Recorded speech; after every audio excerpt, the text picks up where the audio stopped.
So let's talk about what is a product manager. So these are some of the perceptions that people have about product managers, and most of these perceptions are true in some way or the other. So we are the voice of the market, voice of the customer. We are product advocates, like you said. We use quantitative and qualitative data to make the decisions. And most of these, and we'll dive deeper into some of these concepts, but most of these perceptions are somewhat true. Now coming on to me and my journey. So I started off as a software engineer, went into consulting because I felt that I would be better with communicating with people and would be able to solve more interesting, challenging problems with consulting. Post that, I went into USC Marshall School of Business, got my MBA. Did business analytics role with Warner Brothers in the entertainment industry, and then became a management consultant. Did corporate strategy and realized maybe that's not for me. That's when I went to product school and felt that I wanted to pivot my career, so let me get some education around product management. Post that, within like a month of graduation from product school, I went and joined Walmart as a product manager, and since then I've been with Walmart.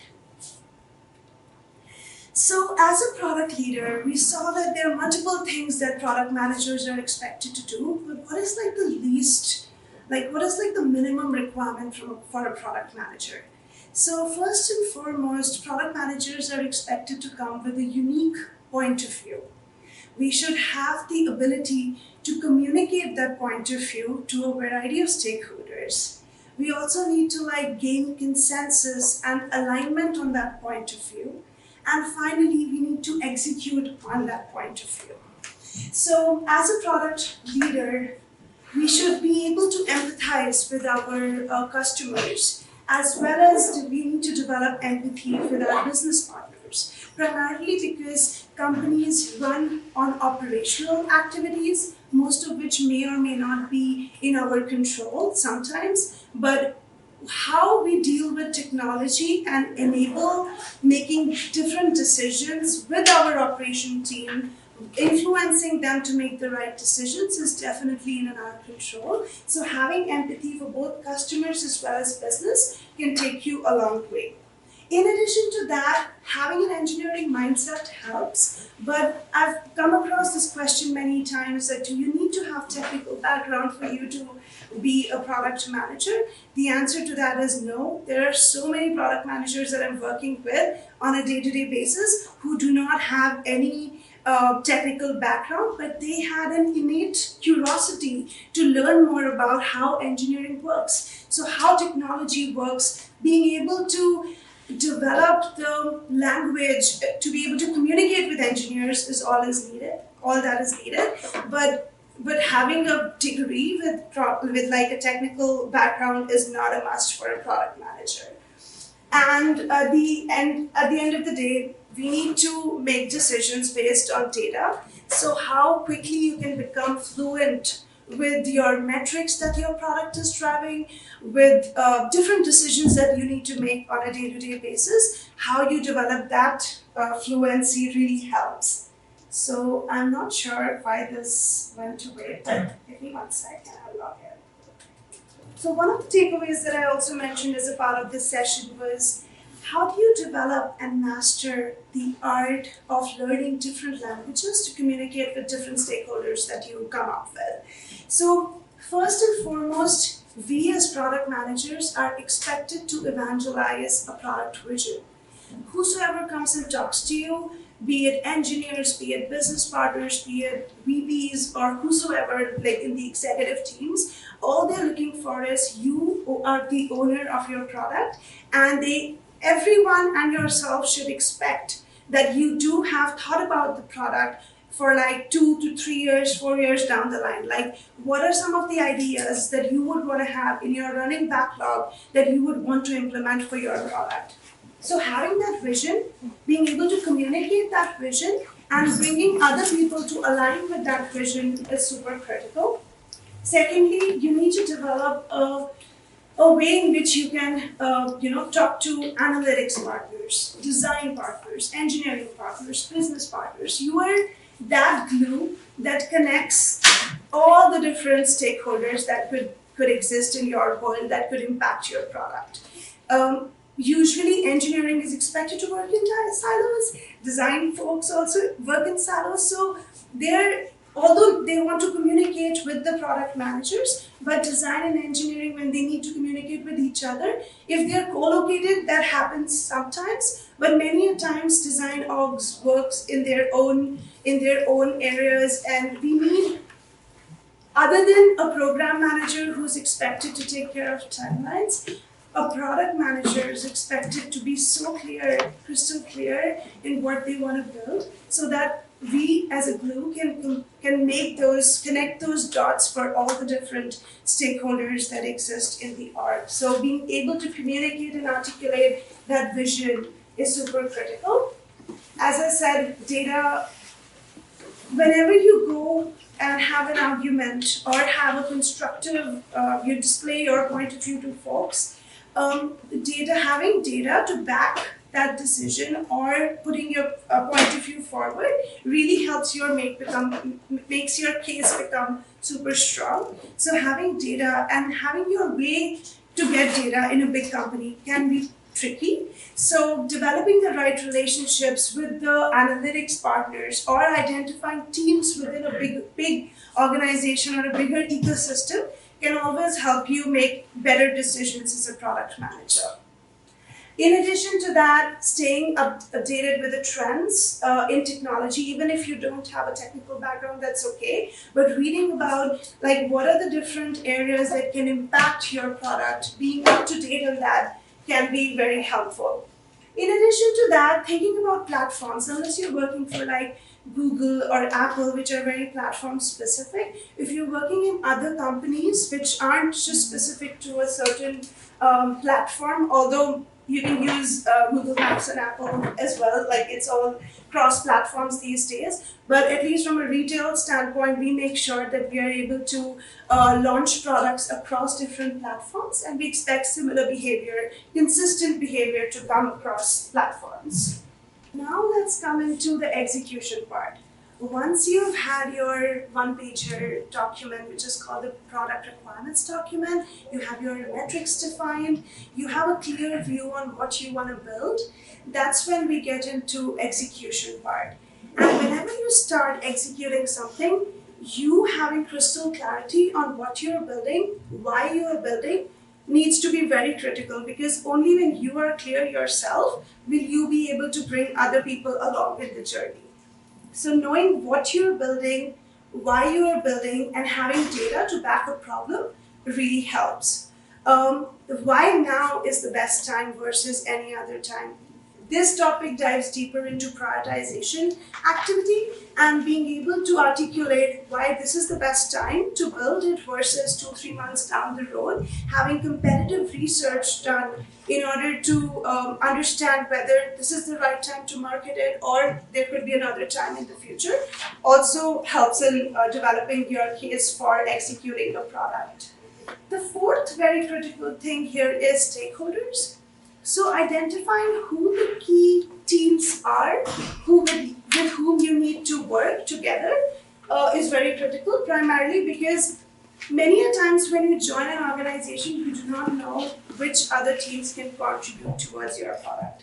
To start with, you would know there is analytics, there is design, there is yourself, but there could be many other teams that can, own certain parts of the information that can lead towards you shipping the product. So identifying who the stakeholders are. At the starting point, you may not know, so you would seek help from architects or program managers or people who are around you to figure out if this product could be impacted by the stakeholders that you are expecting it to be, or do we need to expand the stakeholder base.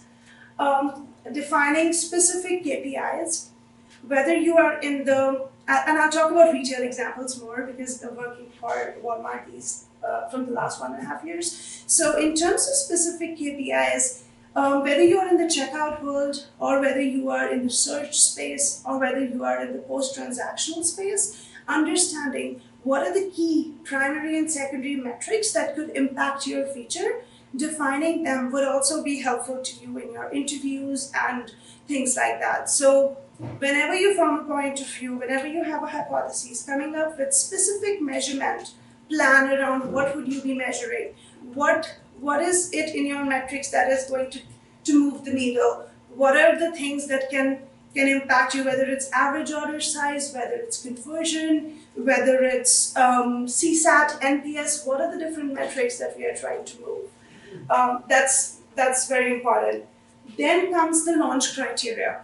So at the point when you are very close to launching a product, or you need to think through it before, you need to figure out what is your launch criteria. Would you want to go to all customers at one go, or would you want to A/B test it, or would you want to have a slow ramp to different stores if you're working in an omni-channel space? So defining the launch criteria, defining how you will be doing the go no go decision making is critical ahead of the journey. And then test. We need to be very good at testing, and don't expect engineers and QA to test only. You as a product manager own the destiny of the product. So making sure you have tested it yourself before launching is very, very critical. So make sure you've tested it, and I'll get into testing more in the upcoming slides. And finally, the last tenet would be like thinking about scaling the product, right? Every time you build a product, think about whether that will be extensible or not. Could the product be scaled to all the stores, all the customers? Or do we need to think about other ways of building this product, designing it in the way that it could be used by different teams, or like being able to extend it beyond a certain threshold is also very critical. So think about all these tenets, and if there are any questions, you can keep asking along the way. And then let's launch and learn. So I feel that in the life of a product manager, to be able to launch a product is what defines you and your portfolio and your credibility to all the different people who are there in the organization. Unless you have a launch in your back, it's difficult for people to trust whether to give you the next opportunity or to be able to invest in you. So even finding an interesting problem, finding a problem to solve could also result in a product. It does not have to be like a feature or a new product line that you are coming up with. Like finding a problem, finding a way to solve that problem and coming up with a product could really help you build the legacy that you need to build in an organization for people to invest in you for bigger products. So you build trust by launching products, and you should always look for opportunities to launch, even if it's a small product to start with. Try to get that opportunity where you can launch a product, and you will be invested in more. Like I said, if you have even a small, like some couple of products at your back, next time a big opportunity, if you have identified or if somebody else has identified, you can take that thing forward based on what you've launched in the past. So whenever you join a new company, try to find a way you can launch it so that you can learn so much along the way as a first-hand experience that you can apply to different ideas along the way. So do find opportunities to launch, communicate it well. When I say communication, product managers are expected to communicate all along the way, but you as a product manager can decide what are the critical touch points in which you would want to communicate. Whenever you're making a decision that can impact operations, involving and letting them know upfront that you're making this decision, it may impact them, is a form of communication. Informing design that engineering won't be able to produce this result, telling them upfront about any edge cases that you have identified along with engineering teams to UX team is a form of communication.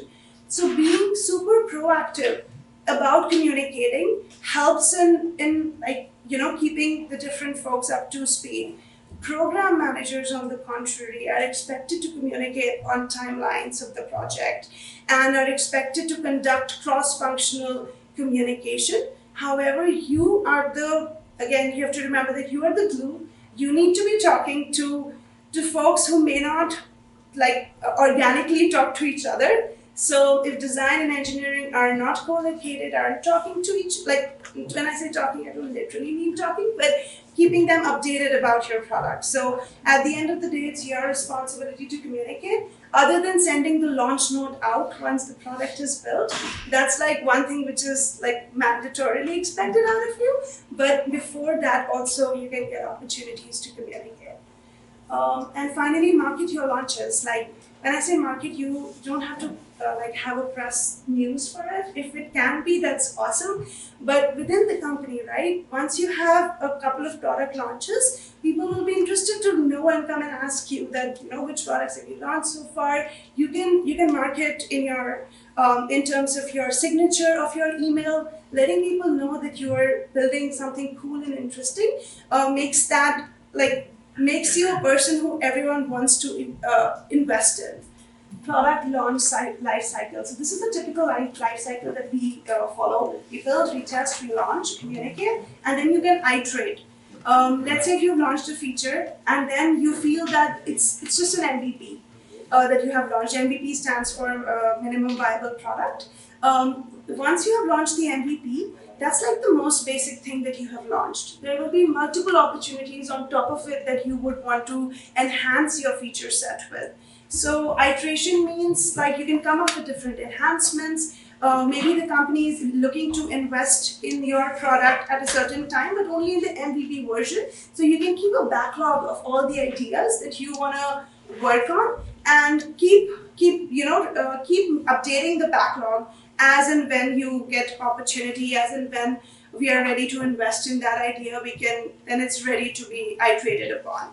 So making sure that you are able to iterate on your products as well, or keeping a list ready, will always be helpful. As soon as your resources are getting available, your leaders, or you could go to your leaders and say that we have resources to implement this. Can we go ahead and just implement it?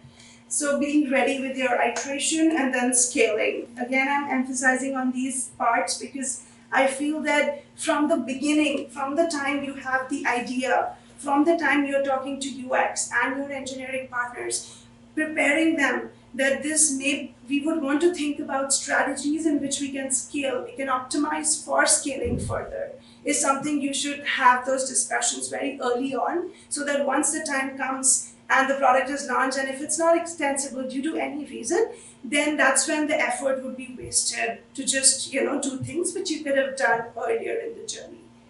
So that's a typical life cycle. Now coming on to the launch checklist, and keeping this handy will be very helpful if you're looking to get into product management roles.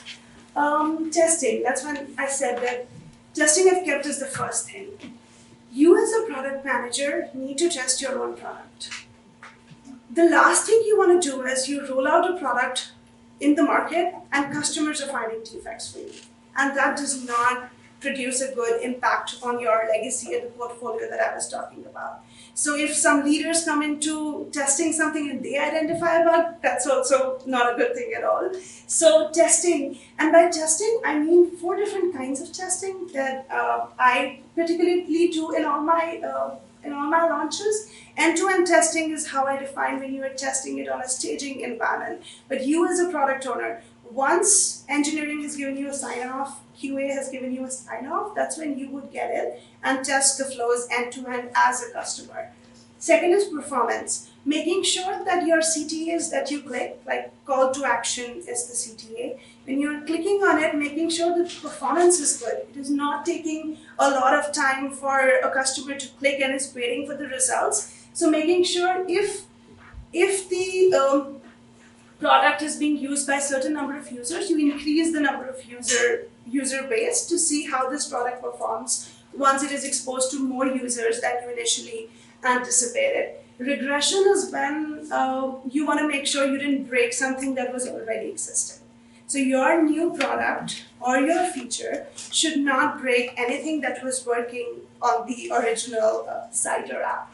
And finally, smoke testing. That's a terminology. It's used across different companies in different ways. But from my side, smoke testing is something you do on production. And once you've launched a product, it's on production, you would want to go and test and make sure that it's working as expected. Sometimes there are some settings that you do on staging to make the product work while you're testing.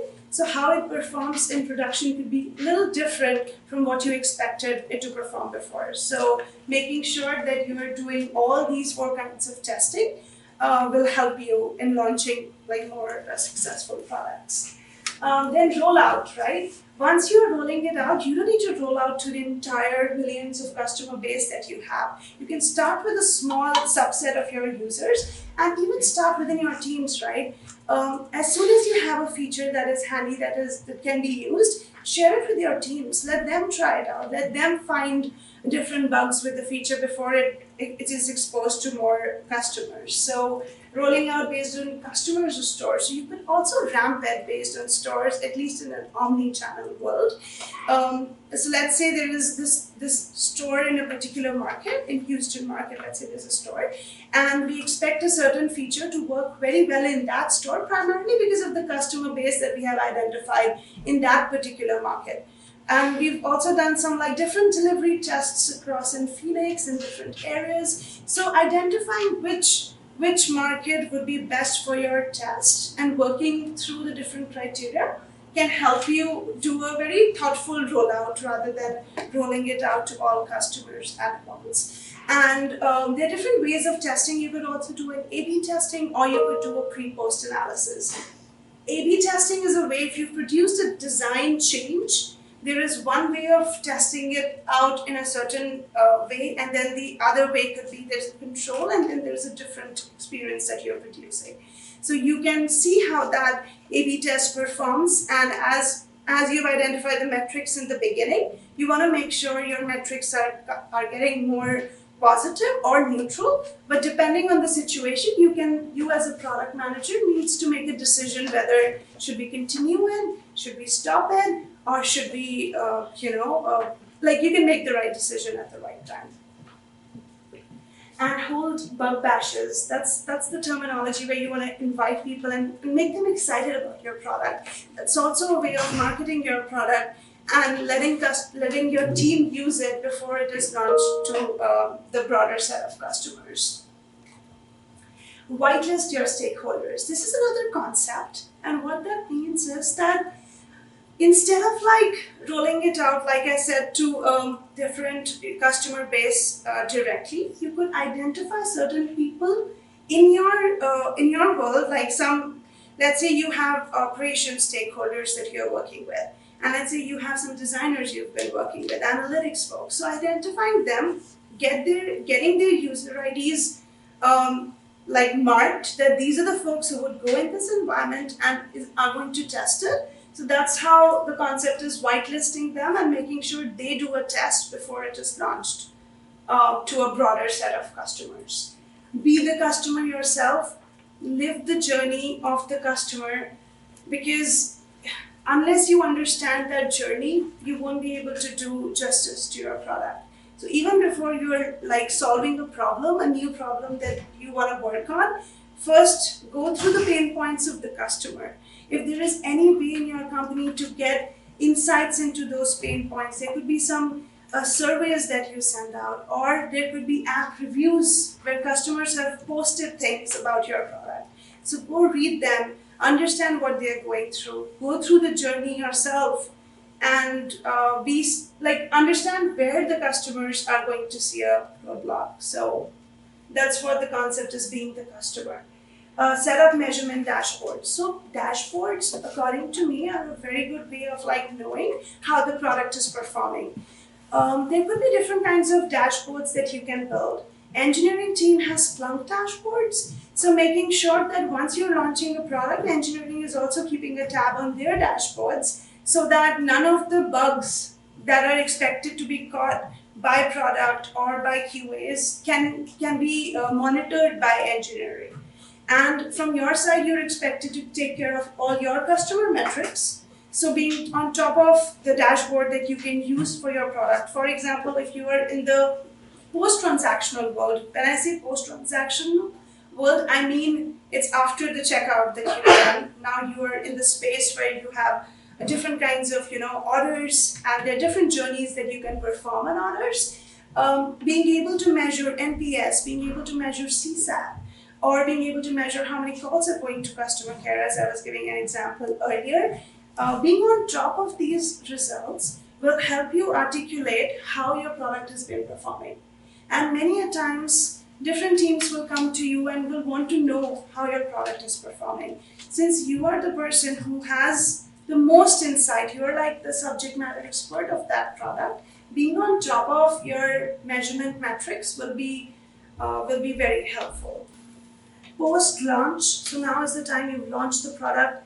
What you don't need to forget to do is keep using your product, because sometimes you do not know if along the way engineering or other product managers have launched some products that could impact your product. So making sure that your product is going the way as expected along the way is very important. Defining dashboards, as I've already mentioned, closely working with your analytics team. So if you're in a big company, there's a chance you will have an analytics team, and you will have your analytics product managers working with you who can help you make sure that the health of the product is looking good. So making sure you work closely with them post-launch also, so that they can keep a tab. They're going to be more close to the numbers as you would be.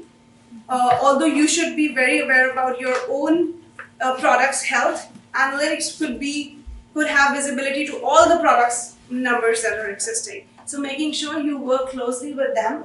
You work closely with engineering to check for any bugs that may occur, which are not like product related bugs, but could be like some engineering related bugs that could get introduced in a big environment. So making sure about that, and then making sure about, from your perspective, making sure that all your metrics that you had defined in the beginning of the product time is working as expected. If it is not, you need to figure out a way to pivot if the results are coming different from what you had originally envisioned. So that's that. Now related to some of the lessons learned. So when I joined the company myself, I was like, what are some of the opportunities that I could use along the way to figure out like what should be my next product. So I felt that there was a small product which I could work on, and I identified the opportunity, got the different buy-ins that we should work on it. And once the product was launched, there were certain aspects which I felt could have been done better, and that was like there could have been another team that could have been involved, which could have influenced the decision making a little in terms of what I was launching. So making sure that you involve solution architects early on can be very helpful in terms of your launches. So that was one of the lessons that I learned, so I felt I should share it with you guys. Build trust by solid launches. That's what I covered before. You will be known by the products that you have launched and the decisions that you have made along the way. So make sure that you have good solid launches in your back pocket, having measurement dashboards ready, making sure you have tested it to avoid any surprises. Design while thinking about scaling, not just with engineering, but also with your UX partners, making sure you're set up for scaling the product. And then thinking that could your product be used as a service? What I mean by that is sometimes you work on a product in a certain environment and on a certain area of your company, and you develop it, you launch it, it goes well. What about the fact that thinking cross-functionally and coming up with the fact that could this product be able to help other teams? So thinking about that, and thinking about a way you would convert that product into a service that can be used by other teams as well is something which can take you a long way. I realized it after I launched it, then I was like, okay, this could have been used by other team, and they started contacting me, and I was like, yeah, we should have, thought about it before. So these things come when you keep launching. So, this is what I experienced, so I thought I'll share with you guys so that you are better prepared. Okay, this was one of the examples and some thought process that are given for problem solving. So whenever you go into, let's say you want to go to some engineers with a problem, and then doing some research around how often is that problem occurring, and taking like having some more input around, having direct feedback from some surveys that you may have run, because engineering team would not have access to so many resources that a product manager would have. And because that's the role is such that engineering has access to different kinds of, technology related systems and tools that they work on. You as product managers should have access to NPS data, CSAT data, how customers are responding. Like customer centric data is all with you. So coming up with trends to educate them and share with them what's going on is going to help you gain your engineering trust that you need to build in. And then defining the impact of the problem for engineering per platform.